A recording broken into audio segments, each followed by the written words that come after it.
What a place just to be here in Monterey. And I love to see all the wild animals. It's very important to the community and to Monterey. Looking out at the Monterey Bay, it's easy to see why it's so special. But believe it or not, there was a time when it was a far cry from what it is today. As you are here, you look around and you think, well, was it always so incredibly beautiful and amazing? And the answer is no. The images are almost unbelievable. The animals, cherished and protected today, were at one time hunted. The waters overfished and black from pollution from the canneries, as shown in this photo from 1932. This was the Monterey Bay. That was the pattern. Find something of value, take it, repeat till it's gone. That is, until wildlife biologist Frances Clark started to sound the alarm, according to Stephen Palumbi, professor of marine biology at Hopkins Marine Station and author of the book Death and Life of Monterey Bay. She started studying the economics of the sardine fishery. She started worrying about it because it was growing and growing and growing, but it didn't look to her like it was going to be sustainable. Stubbornly and passionately kept saying, here's the data, here's the data, here's the data. We have to do something about making this a sustainable fishery.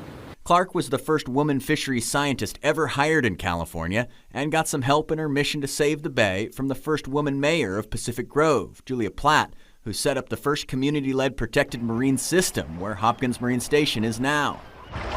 Abalone started to grow back, attracting the otters and other marine life back to the bay. The sea otters came back in 1963. They came into Monterey Bay and wham, there was like a buffet of abalone laid out because Julia had set this place aside. Both women overcoming tremendous barriers to accomplish their goals. All along the way, they not only had to do something that nobody had ever done, but being thwarted and being pushed back against and being denigrated by all the men around them that really wouldn't let them do what they knew they needed to do.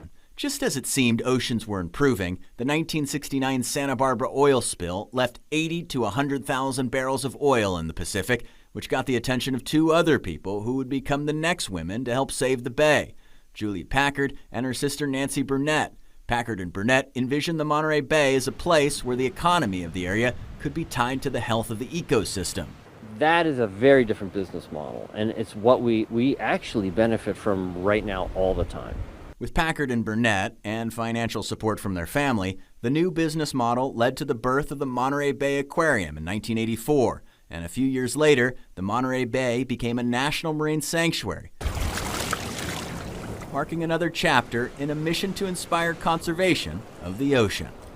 So we have the National Marine Sanctuaries coming in, helping with that protection at the national level, but also just establishing that this is the way of doing business. Protecting what you've got in order to do business that way is something that I think was built into this by Julia and Frances and Julie and Nancy.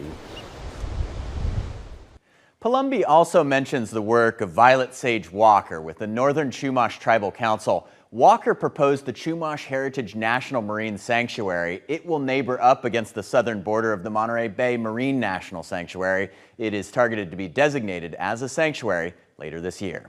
I'm Paul Dudley. Back to you.